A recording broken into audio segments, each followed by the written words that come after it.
అందరికీ నమస్తే, welcome back to our channel అహర్బ్రాస్ of rains of mind. So నేను ఈరోజు నిర్జల ఏకాదశి సందర్భంగా గారెలు అనేవి ప్రిపేర్ చేశానండి. గారెల ప్రిపరేషన్ ఎలా చేశాను ఏంటి అనేది తెలుసుకుందాము. ముందుగా ప్రాసెస్లోకి వెళ్ళబోయే ముందు నా ఛానల్ని కనుక ఎవరైనా సబ్స్క్రైబ్ చేసుకునే వాళ్ళు ఉన్నట్లయితే దయచేసి సబ్స్క్రైబ్ చేసుకోండి. So keep watching my channel. So ముందుగా ప్రాసెస్ ఏంటి అంటే, ముందుగా ఓవర్ నైట్ నానబెట్టుకున్న మినపప్పుని బాగా శుభ్రంగా వాష్ చేసుకొని పక్కన పెట్టుకోవాలండి. అలాగే 1 ఇంచ్ అల్లం ముక్క, అలాగే 5 పచ్చిమిర్చి అనేవి చిన్న చిన్న ముక్కలుగా తరిగి పెట్టుకొని మిక్సీ జార్ తీసుకొని మినపప్పుని దాంట్లో షిఫ్ట్ చేసుకోవాలండి. సో అలాగే మనం తరిగి పెట్టుకున్న అల్లం పచ్చిమిర్చి ముక్కలను కూడా యాడ్ చేసి కొంచెం క్రష్డ్గా గ్రైండ్ చేసుకోవాలి. సో ఒక బౌల్లో షిఫ్ట్ చేసుకుంటున్నానండి. నేను గ్లాసున్నర పప్పుకి మాత్రమే చెప్తున్నానండి. బ్యాటర్లో 1/2 టీ స్పూన్ బేకింగ్ సోడా, అలాగే టేస్ట్కి తగినంత సాల్ట్ యాడ్ చేసుకొని బాగా మిక్స్ చేసుకోవాలండి. స్టవ్ ఆన్ చేసి ఒక కడాయి పెట్టుకొని డీప్ ఫ్రైకి సరిపడా ఆయిల్ని పోసుకున్నానండి.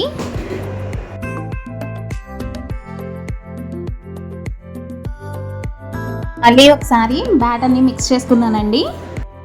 ఇక్కడ చూపిస్తున్న విధానంలో ఫస్ట్ ఒక బౌల్లో వాటర్ తీసుకొని చేతిని తడుపుకుంటూ ఒక పిండి ముద్దను తీసుకొని దాన్ని వడలా చేసుకొని ఒక హౌల్ పెట్టుకున్నానండి. సో అలా తీసుకోవాలి. బ్యాటర్ని మళ్ళీ చూపిస్తున్నానండి, చూడండి. ఆయిల్ బాగా హీట్ అయిన తర్వాత గారెలు అనేవి వేసేసానండి. సో గోల్డెన్ బ్రౌన్ రాగానే వాటిని తీసి పక్కన పెట్టుకున్నానండి. నేను ఫస్ట్ ప్లెయిన్ గారెలు వేసానండి దేవునికి నైవేద్యం కోసం. సో ఆనియన్స్ లేకుండా వేసాను. అలాగే సన్నగా తరిగి పెట్టుకున్న ఒక ఆనియన్, అలాగే కొంచెం కొత్తిమీర అనేది యాడ్ చేసుకున్నానండి బ్యాటర్లో. అలాగే బ్యాటర్ని బాగా మిక్స్ చేశానండి. ఈ ఆనియన్ గార్లు అనేవి మా హస్బెండ్ కోసం అండి. ముందు వేసిన ప్లెయిన్ గార్లు అనేవి నేను ఒక ప్లేట్లోకి షిఫ్ట్ చేసేసుకున్నానండి. గోల్డెన్ బ్రౌన్ వచ్చేసినాయి. పిండి అనేది ఈ కన్సిస్టెన్సీలో ఉండాలండి. సో గారెలు అయితే ఆయిల్ అయితే పీల్చుకోలేదండి. సేమ్ అదే ప్రాసెస్లో ఆనియన్ గారెలు కూడా అలాగే వేసేసుకున్నానండి. గోల్డెన్ బ్రౌన్ కలర్లో వచ్చిన తర్వాత గారెల పుల్లల సహాయంతో టర్న్ చేసుకుంటూ తీసేసుకోవాలండి. ఇక ఈ ఆనియన్ గారెల్ని కొబ్బరి చట్నీ కాంబినేషన్లో తింటే సూపర్ ఉంటుందండి.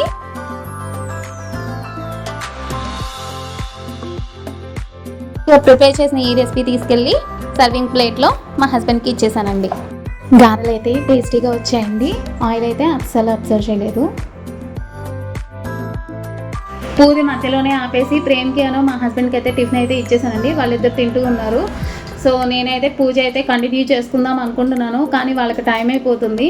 సో వాళ్ళైతే హాస్పిటల్కి వెళ్ళాలి.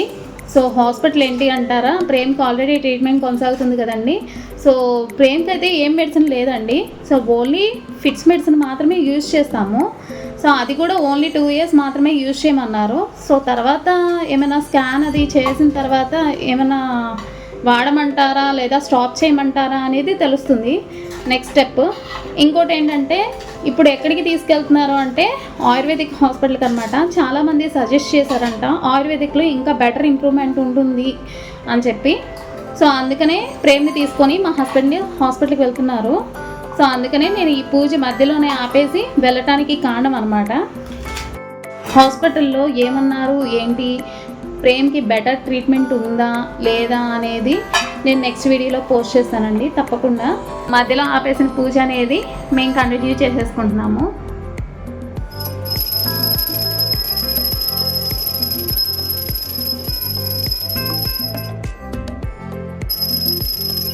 ఇదండి నిర్జల ఏకాదశి సందర్భంగా గారెలు అనేది నైవేద్యంగా దేవుడికి సమర్పించాను. సో పూజ అయితే చేసేసాం మా చిన్నబ్బాయి అలాగే నేను. సో చూడండి, జేజీ దండం పెట్టుకోవాలి. ఈరోజు మా హర్షు బేబీ పూజ చేసేసింది. సరే, ఫైనల్గా అయితే ఇదేనండి ఈరోజు బ్లాగ్. Bye bye.